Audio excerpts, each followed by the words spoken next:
So Bill, you don't need a microphone either one. No, I think I'll manage. Okay. So my name is David Boyd. I'll go by David Boyd Jr. to differentiate my father. I wanted to make a couple little introductions first. I've been working on putting together the Museum of Time for a decent number of years now. The Foliot Tower clock in the lobby and the clock with the tower clock with the ship on it, those will be in the Museum of Time among a bunch of other things. My dad was very mechanically inclined. He was working on erector sets and broken clocks, and anything that was mechanical might need some attention from a very early age on.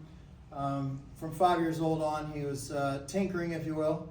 He knew enough about clocks to be able to service clocks in the neighborhood and rebuild alarm clocks to make a little bit of money on the side. And at 14 years old, that's where the 1944 comes in. He had no intention of it being a career. He also mowed lawns and raked leaves to make a little money on the side. But in 1949, at 19 years old, in his first year of college at the University of Tampa, he got polio. So I'm standing here and am in the clock business because of a pandemic. At that point, 1949, the United States was not wheelchair friendly. And so he decided he would make clocks a career. Worked out of his home for a while, and of course it grew into where we are today, 79 years later. Dad never once complained about being in a wheelchair, and he had a career and a family, and he volunteered to help other people every week. And I gave him, as a loud-mouthed, skinny, long-haired punk in my youth, I gave him a lot of gray hairs. My poor dad. So I decided to get into the clock business with him to help make up for some of those gray hairs and to help him do things that he could not out of a wheelchair. Of course, he was afraid at first, but after a while, ended up being a really great relationship. I had a great time with Dad. He's been gone now about 8 years. He died at 85. But I wanted to continue his name and his legacy.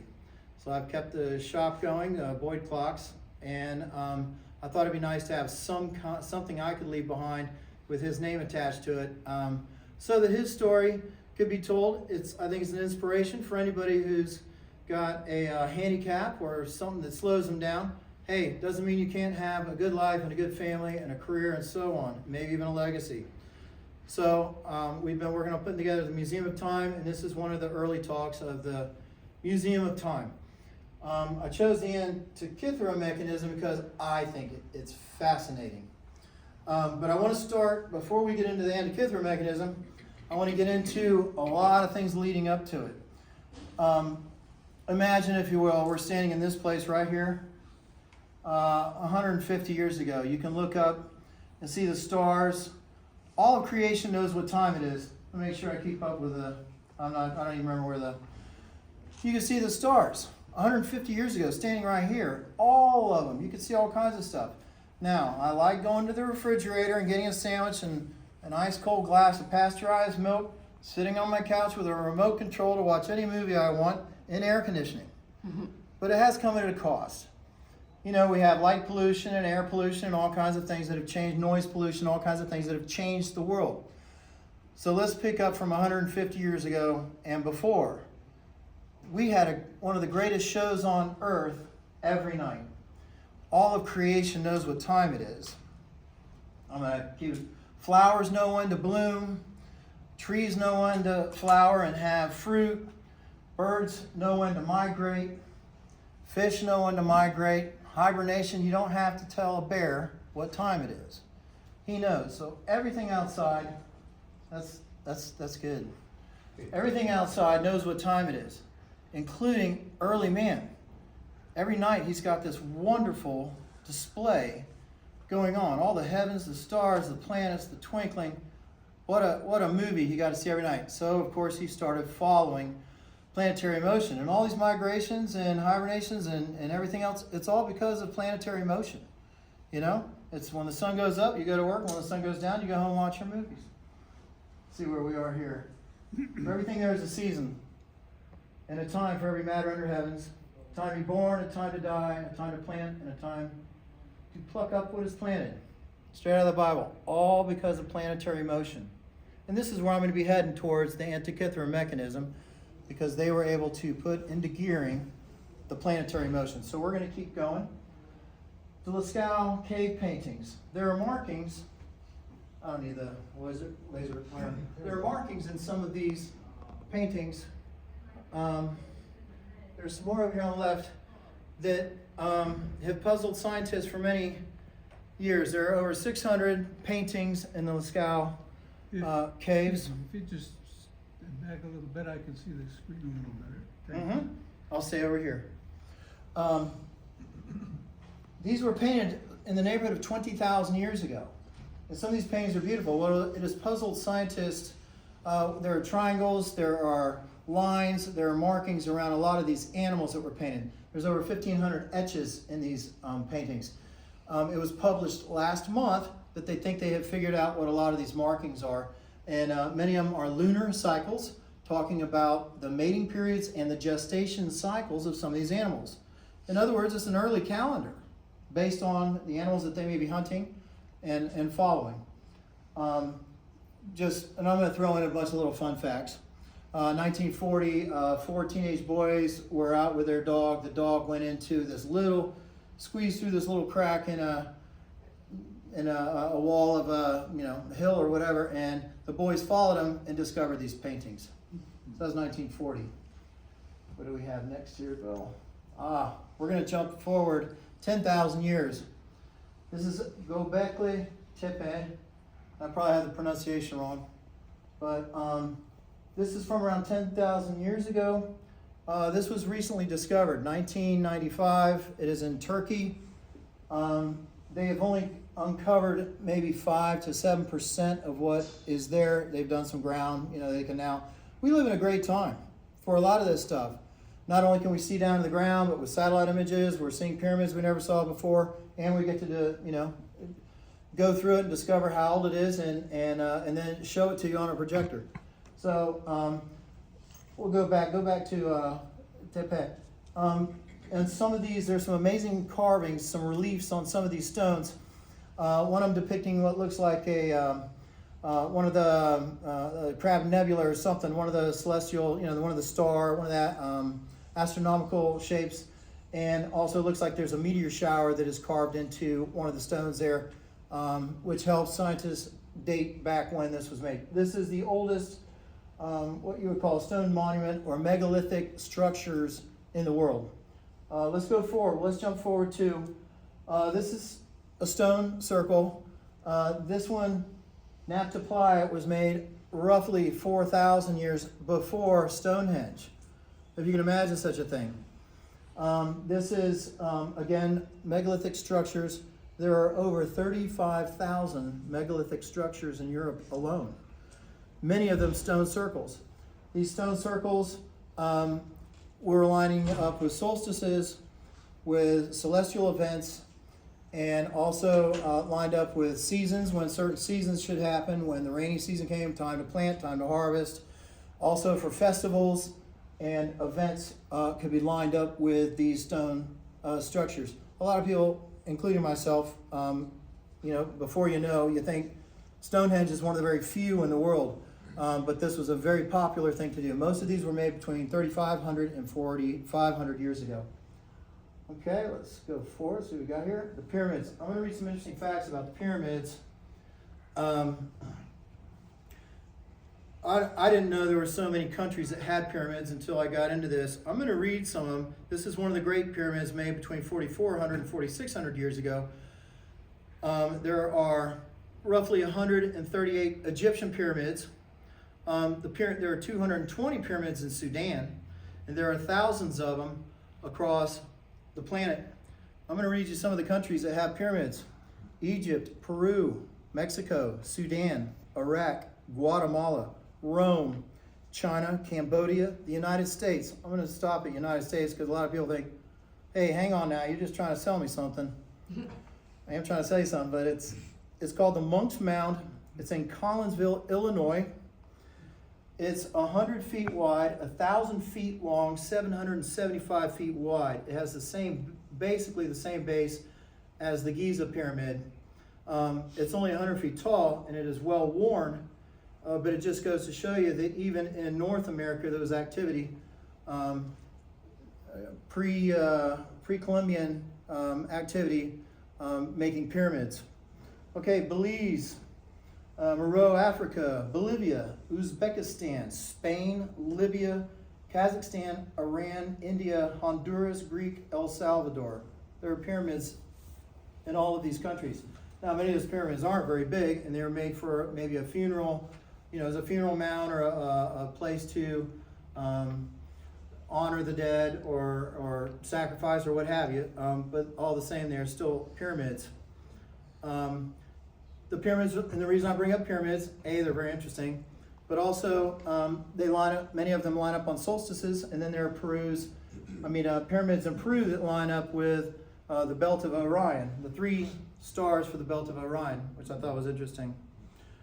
After pyramids, I think we're getting into obelisks. Obelisk, another very interesting, that is Greek for pointed pillar. They go 4,000 years ago when they started on obelisks. Some of them, the very first ones were quite small. They might be 10 feet tall. And there are, many of the obelisks are no longer in the place that they were. The largest of them is over 100 feet tall, weighing over 500 tons. That one got moved over to Rome and is outside of, what's the name of the place? It's outside of it'll come in a second. But the Romans took it, they made a special ship to move it, and the Romans also put that ship on display because it was another feat to accomplish moving such a piece, and the Greeks commonly carved them out of one piece of red granite. Now, they would follow the shadows of these obelisks. So this was like the very first of the sundials. And they could see where the winter solstice was, the shadow was the longest, and of course summer solstice, the shadow was the shortest. And they also had on some of the obelisks, there are little radiating markers to divide the day up into smaller segments. But because of the shadow, they could divide the day into 2 parts. So they're watching, because of planetary motion, the shadows of the obelisks. Let's move forward to sundials. We all know about sundials. This is a very early Roman sundial. The sundials don't go back quite as far, but they 3,500 years. The Egyptians called it a shadow clock. And anyway, I won't get into sundials too much, but there's an amazing array of different kinds of sundials. Again, following planetary motion, leading up to the Antikythera Mechanism, and then really pulling a bunch of things together. Okay, let's get into the calendars. Again, I'm going to read you a list. This is my favorite, the Hittite calendar. These are some of the older calendars. I'm going to name the list because it's fascinating. And you may not know that even today there's over 40 calendars in existence, in use today around the world. We've got the Hebrew calendar, the Julian calendar, the Buddhist calendar, Hindu, Baha'i, Japanese, Byzantine, Coptic, French, Republican, Babylonian, Solar, Aztec, Egyptian, Iranian, Galigny, Celtic, Mayan, and Catholics had their own calendar. Of course they did. And the Chinese. Oh, did I not say Chinese? No. See, I told you, he'd come in handy. Yeah. So the Chinese calendar, and there's others. My favorite is the Hittite calendar, which is this, 3,600 to 3,100 years ago. This calendar has 63 large reliefs of deities carved into the walls, beginning with 12 identical males representing the 12 lunar months of a year. Next is 30 deities for the days of the lunar month. Then 19 female deities for the 19-year solar cycle and lunar calendar. Okay, and I would love to get into the Hittite. We could do a talk on the Hittite calendar alone. It's fascinating. Their calendar was a great big walled section carved in stone, and then they had this very large stone column they'd move around for each day. It's fascinating. Okay, what do we got here? Oh, Bill, would you like to? Sure. It's just a couple of interesting things that we take for granted. Words like month, but not really understanding exactly where they came from. Month is actually a contraction of the word month, if you will. So it's a 29 and a half day cycle for that. And of course it gets abbreviated, and of course it's customarily used, and nobody thinks twice about it. Of course, you know, as we know, the year is typically marked by the time it takes for the sun to reach its furthest southernmost point, perhaps on the horizon, and then to move back over that period. But of course, that system is not all that perfect. You can't really divide a year up equally into months. And of course, we all know that there are 365 and 1/4 days, so you can't really use the solar day either to break up a full year, even though we try to. We have adjustments every 4 years to take care of that little extra error that creeps in there. So there are 12.38 lunar cycles in every year, just to give us an idea of how it divides out. So just some of the facts in terms of trying to make all of our different systems work together. How do you divide up a year? Can you really do it by days?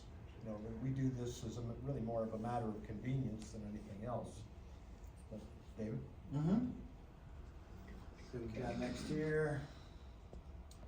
So, the Bill, planets. I want you to Yeah. go over the planets and some of their names, but then after that, go through the names of the different days of the week in different languages. I'm going to grab some more water Right. while you're. Well, yes. Before we get to the planets, one of the things that you need to really think about sometimes is the way in which different cultures describe the days of the week. For some of them, like French, it's almost entirely on the planets. There's Lundi, which is the moon, Marte, which is basically Mars, Mercredi, which is Mercury, Jeudi, which is Jupiter, Vendredi, which is basically Venus, and Sabado, of course, Samedi, which is, of course, Sabbath, and then Dimanche, which is essentially breaking the week at that point, the demarc. So there's different ways to describe it. Now, English, we've really got a neat little mishmash. I mean, we've got Moon Day, or Monday, okay, Tuesday, but then you start to get into the Norse gods, Tuesday, Wednesday, which is basically a contraction of Woden's Day, or Odin, so it's named for a Norse god, Thor's Day for Thursday, and so forth. And so you get to a sense that these different cultures have essentially commingled the planets and along with other Norse gods. But in the case of the Greeks, which leads us into the Antikythera, you need to understand that the planets were more important to them from the perspective of there being actual gods for them. So, Zeus, in this case, the king of the gods, was Jupiter. Okay, Hermes, Mercury. Likewise, Aphrodite is Venus. Ares, well, when Romanized, it becomes the god of war, Mars. In our case, we think about our months. Well, the month of March is the month in which wars were traditionally started. Cronus, again, time related to the planet Saturn. So all of these different planets, if you will, have tremendous sociological significance for the Greeks. They are extremely important to them. And when you look at the night sky, planets are, by their very nature, different than stars. Planet, the word planet actually means wanderer in Greek. And why is that? Because planets, if viewed from the Earth's perspective, do funny things. They stop and they go backwards when viewed from the Earth. So under the Ptolemaic system, you have this very curious behavior of Mercury, Mars, Venus, and Jupiter and Saturn. They'll proceed forward and then they go into retrograde, and which is, of course, part of the whole astrological interpretation, if you will, of the movements of the planets. So astronomy and astrology at one point were actually the same thing. In fact, what you have is, in effect, a religious order built around the movement of these planets. Now, how many of you know that astrology was still of major importance to presidents in the United States, even into the 1980s. Nancy Reagan had an astrologer, and she began to consult her astrologer after Ronald Reagan was almost assassinated. Her name was Joan C. Quigley, and there's still quite a bit written on her today. So somewhere along the line with the Greeks, a decision was made to automate this process such that we can get a better handle on what these planets are doing because of the way they're affecting our lives, if you will. And prior to that, David, you probably want to talk a little bit about this, about the origins of gear making, but go ahead. Well, here's where we're going to start joining together some of the things the Antikythera Mechanism done, which are so amazing. Okay, so we're kind of taking this from a museum perspective as well. We want it to be interesting, a lot of fun facts, and give you a foundation leading up to this little amazing piece of machinery. So we've kind of covered several millennium of looking at planets and understanding their motion, and now we are looking at mapping it out in something that is going to be moved and be able to predict the future and go back and look at where we have been. But it takes some gearing. So the earliest gearing I could find was this mechanical device called the south pointing chariot. It ranges. Some people may say the understanding of this kind of gearing goes back 2,000 years. Some say the first chariot that was really working well was 400 BC. At any rate, what they would do, let's say the Chinese are in a war and they know where their enemy is over there. Well, in the middle of the night, they can sneak around, and the whole time this chariot's pointing in the same direction, no matter where they're going, because of a differential in the axles of this chariot. If it's foggy, if it's rainy, if it's for whatever nighttime, for whatever reason they can't see where the enemy is, they still know where he is. So this is the earliest gearing that I can come up with, and I've got it, 1000 BC. The Greeks at 300 BC were really getting deep into this. The mechanics at Alexandria. It's too bad we lost the library of Alexandria. I can't remember which war it was. It was greatly developed by Archimedes. Now, if you Google earliest mechanics, sometimes the Antikythera Mechanism shows up. Like there was all of a sudden this giant leap, but it is kind of a giant leap. And I think that's where we're headed next. Bill, you can see on the one side, on the left-hand side here, you've got the 5 visitable planets. Now, as Bill was telling us, as you're going forward with the most of these planets, some of them go into retrograde, they go backwards a little bit. Well, that's because the Earth is coming back around the sun, and so it appears it's going backwards. Well, in the Antikythera Mechanism, they were able, with gearing, to show the planetary motion going forward and backwards, along with the, let me see your little pointer, Bill. There you Right there is the moon, and it was showing its phases as this machine went forward and backwards, and they could tell when there were eclipses with this machine. What's the big deal? Well, for example, if you're going to war or you want to take over another country, all you do is send a messenger in there and say, hey, if you guys don't, surrender to us before we even fight, it's going to make the gods angry, and they're going to cast a shadow on your land. Well, the next day there's an eclipse, and that's quite a powerful tool. Bill, do you want to take over a little bit on some of this? Yeah. I'm running dry again. So. That's okay. So what we find is that with the Antikythera Mechanism, it's entirely possible for you to essentially promote psychological warfare on your enemy, among other things, as well as prepare for the feasts that are scheduled to take place in accordance with the Olympic Games and other events. For example, in order to have the Olympics, you needed to have planetary alignment of the 5 planets known. So it would be important to be able to predict exactly when that's going to occur.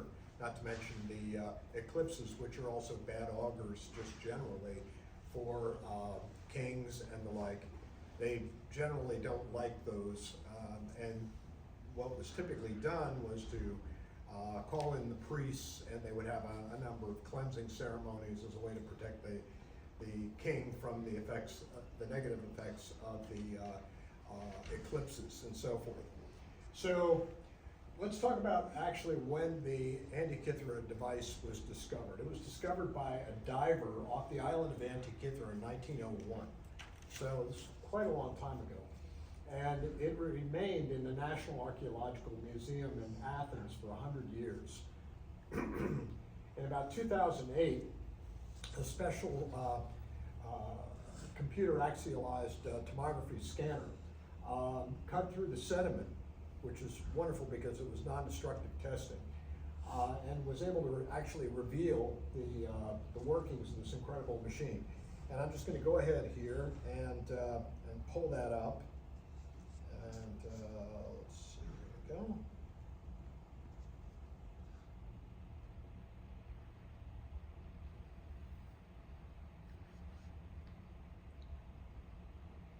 While he's doing that, I'll tell you. Let's see.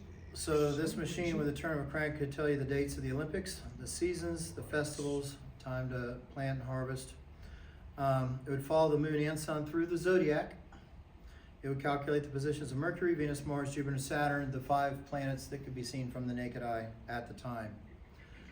It would do the speed of the moon with its acceleration during the perigee and the deceleration during its apogee. A lot of people don't know that the moon actually speeds up a little bit and slows down a little bit. And this machine through gearing followed that. Bill's ready here. So this is actually what the fragment looked like, and from this should give you some sense of what they were actually able to extract using this CT scanner. You can see a crown wheel at the top there. Mm-hmm. Some of this technology would not show up for another 1,500 years. You can imagine someone cutting all these by hand. Bill, tell them about the Bronze Age. Yes, this is the other thing that's really quite interesting is that the data that went into this, they believe, was generated by Babylonian priests over about 5,000 years previously. So this essentially represents a mechanical encoding of information that was gathered by scientific observation by an entirely different culture previously. What they were able to do here was essentially pick a starting point for the planets and then move through those cycles. And you can see here Mercury and Venus and the Sun, and the epicycles, which essentially are the movement forward and back of those planets as observed from the Earth. Notice again the individual workmanship that has gone in here at all of these different levels. Clocks and watches typically have 2 cannons, your minute cannon, your hour cannon, you know, the shaft coming off of the hour wheel, so that you can put a hand on it. I believe this has 9 cannons. Imagine the work to make those tubes and then to gear them. Did we bring the Jen Olson book by any chance? Unfortunately, it was in my car. Okay, well, I'll go grab it after the talk. After the talk, if you care to, I brought a book, the Jen Olson clock. Right. If you want to go back on some of that, Bill. Yeah, I was just pointing out that the fact that, again, the planets here are moving forward and backwards and retrograde, as we mentioned, according to the Ptolemaic system. The math going into the gearing for this is astronomical, and I find it just as fascinating as the device itself. To turn all these planetary motions into gears, and then make them, and then have them all turn on one crank. And the interesting thing is, this will predict the position of these 5 planets simultaneously for every day for 19 years into the future. And the Greeks knew enough that not to go beyond 19 years, because that's the amount of time necessary for the solar system cycles to all reset. So there was no point in having it go further than 19 years. If you want to start that over, Bill, we can cover some more information on the machine itself. Yeah. That's fascinating to look at. All right. Bill, I want you to talk about the also the Bronze Age and then the famines and what changed the world, and then going on into the Iron Age after that. Well, it's actually well known now that there was, in fact, some severe famine that occurred right around the end of the Bronze Age when this device was manufactured. It was, in fact, so severe, in fact, that it caused an inordinate disruption of the social structure in Egypt, in fact, bringing the Pharaoh's reign to the end, if you will. There was a period afterwards during which educational systems completely collapsed. That education just ceased to really exist in terms of a formal sense. The bronze trade, which relied upon gathering copper from places like Portugal and the rest, and coming back through the Mediterranean, all collapsed as well. They were in a bad way, and this went on for a period of about a century. And after that, there was a reboot, if you will, of the of training and education in these school systems. But a bigger change that happened was that early man started to experiment with other materials other than bronze, such that they began using iron and learning how to smelt iron. And from that essentially marked the end of the Bronze Age and the beginning of the Iron Age at that point. So what you're seeing basically is a device, created during the Bronze Age era. Probably one of the last of the devices of this nature that was produced. There were other devices that are similar to this, which do fewer planets. So in other words, this is not a one-off. The British Museum has a number of these, but there are only like 1 or 2 planets for predicted purposes. They were made around the same time, but it still shows the leap forward through their mechanical and gearing ability at the time. Yes, yes. And as you have correctly pointed out, David, that the moon dial and other devices of the type that have shown up in grandfather clocks today really represent an extension of this type of technology that re-emerged in Europe during the 1500s, most likely probably being brought in from the Far East during the Renaissance. Can you imagine 1,500 years going by? We went through the Middle Ages with this technology being lost. It was suggested by some that have studied this in depth that if this information had gotten into the right hands, that we might have had man on the moon 200 AD. Okay, where are we here? All right. So again, these are some of the highlights about what the Antikythera Mechanism is capable of doing. Again, predicting the exact positions of 5 planets for each day for the next 19 years. Correctly representing retrograde motion. Correctly predicting eclipse of the planets. And predicting planetary alignments for feasts and the Olympic Games. And this is another one, which is basically that the scanner was able to reveal a signature of the maker on one of the wheels. And it corresponds to one of Archimedes' students. Now, they're not saying conclusively that this means that Archimedes' student knew, but it tends to be leaning in that direction. Just as another curiosity, I'm going to give you the time for each of these planetary years. Mercury, it's 88 days, and it's the fastest planet. It's 29 miles per second faster than the next fastest planet.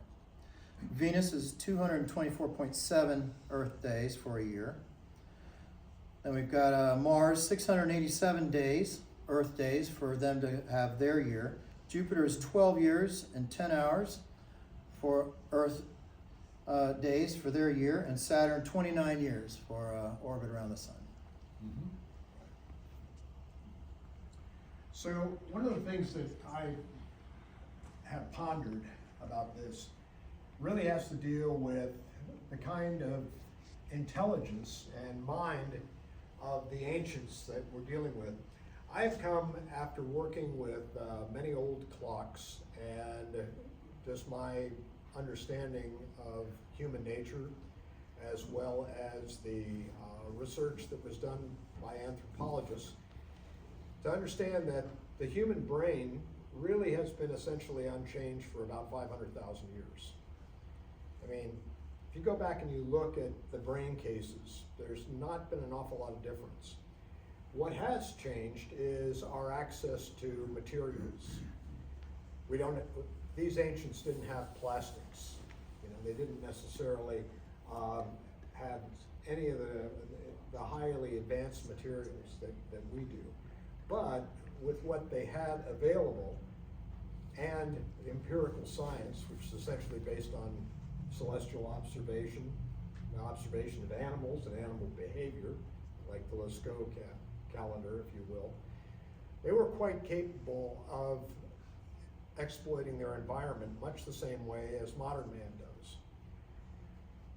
What I have found is that I have a newfound respect for our elders, that they were actually quite smart people. And when you think about it, we have about 5,000, well, maybe 7,000 years worth of recorded history. But you've also got people that have been out there running around with pretty much the same brain as you and me for about 495,000 years, about which we know almost nothing. So there's a lot that is left out there to be dug up and found.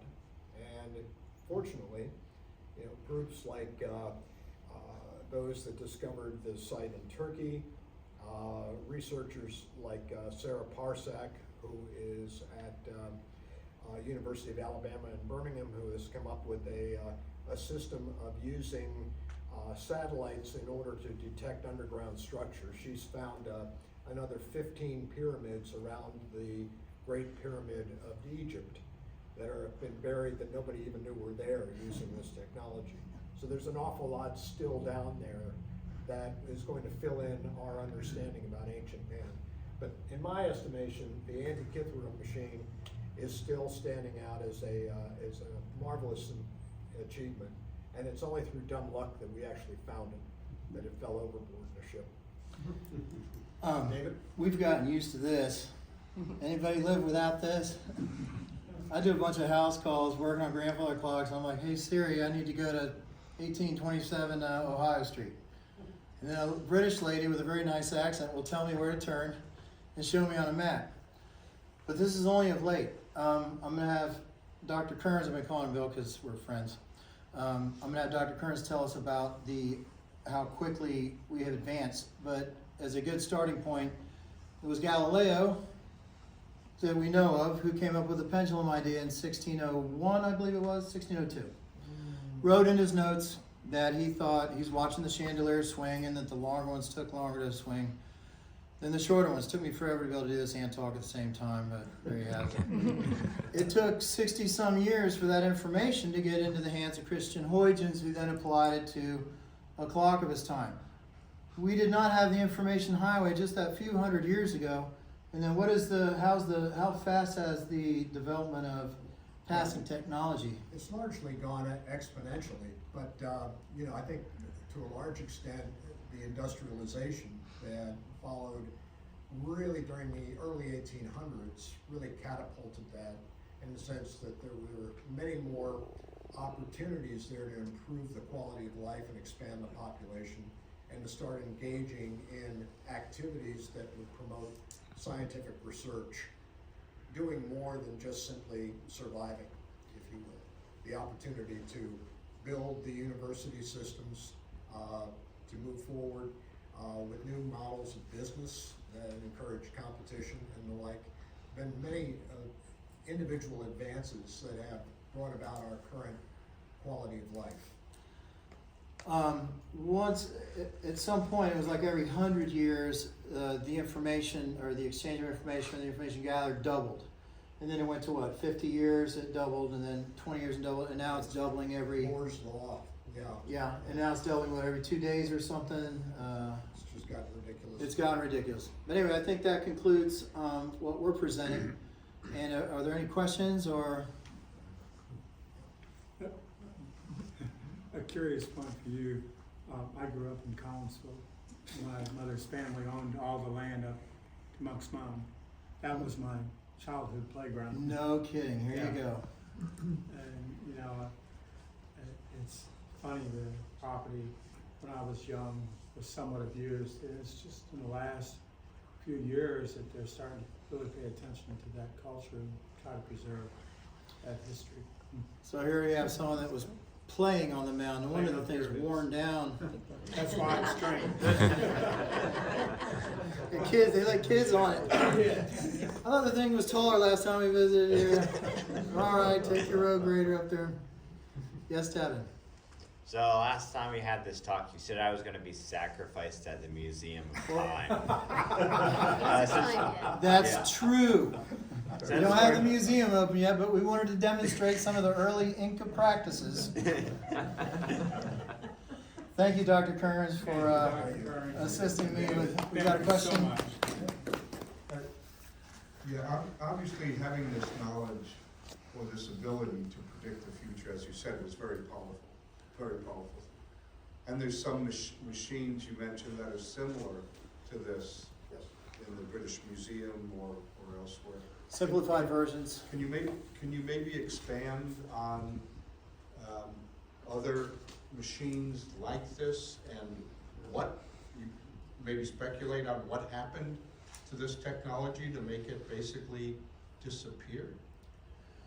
Well, For they so long. believe that the one that this is based on, the simulation, was on board a vessel being taken back to Rome when there was a shipwreck at that point. And that sank, which, again, it was kind of dumb luck that we were able to get it at that point. But, you know, to some extent, I started to wonder about where is Archimedes' workshop, for example. And I started to look at our own culture and what do we do when a workshop closes? What do we do when a factory closes? Well, it gets taken apart. Anything that's valuable gets taken away and used as something else. You know, I'm sure when Archimedes' workshop closed, that nobody said, hey, this is Archimedes, famous, we're gonna keep this. Well, at that time, no, they probably said, well, you know, this is some good bronze, we can melt this down, we can make some urns out of this, you know. Wine we can do other goblets. things. You know, and they would reuse it. They would reuse the material, they'd reuse the land. Plus, you know, every 10,000 years or so, you have what? The ocean rises and the coastline changes, and any place that was right down near the water is now underwater. So it gets erased. Basically, the ocean's a great eraser. It also happens to be the coastline in the United States is where most of our people live. So what's going to happen after about 10,000 years? You're not going to have much information left for that. Now, the individual devices, they probably got carried away. I'm sure that probably the church in Rome probably has a few of them down in the basement of the Vatican. But, you know, we know the British Museum's got a few. You know, it's like anything else.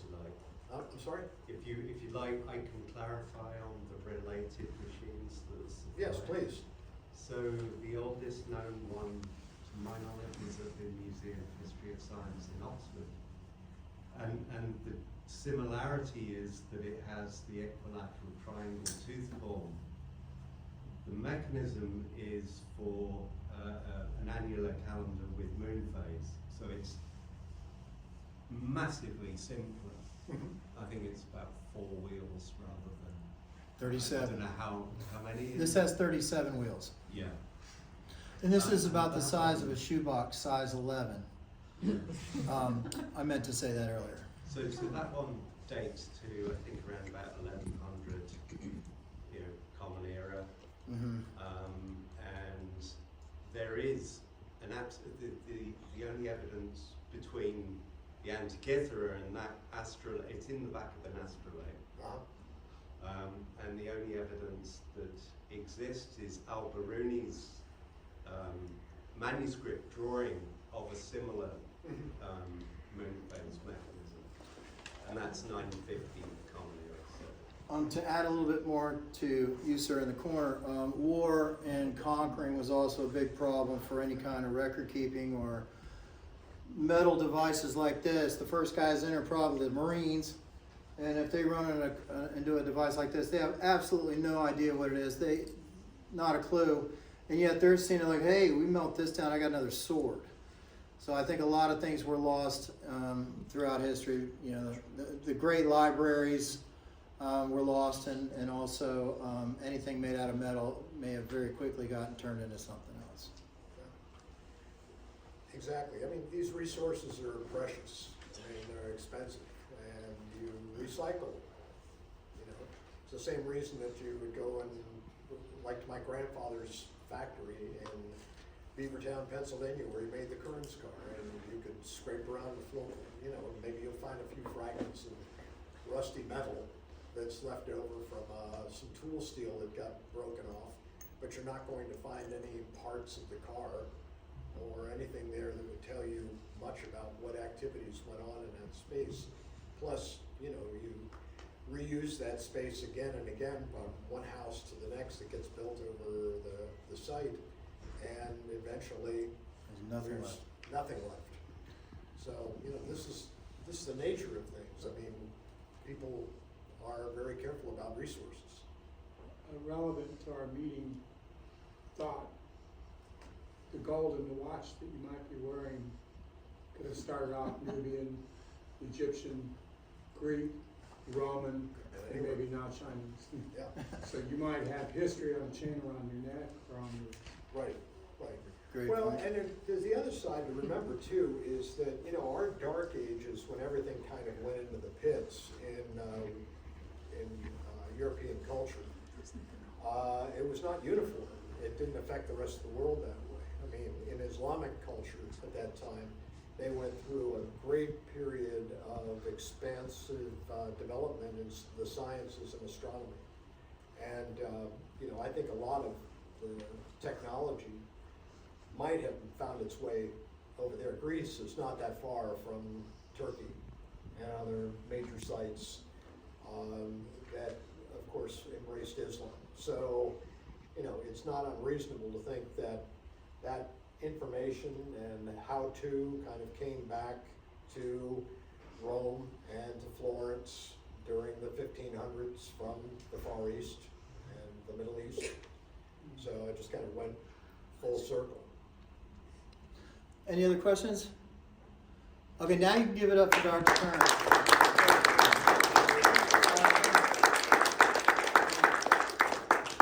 Thank you all very much, appreciate it. And sorry I wasn't here to introduce you. No. Found some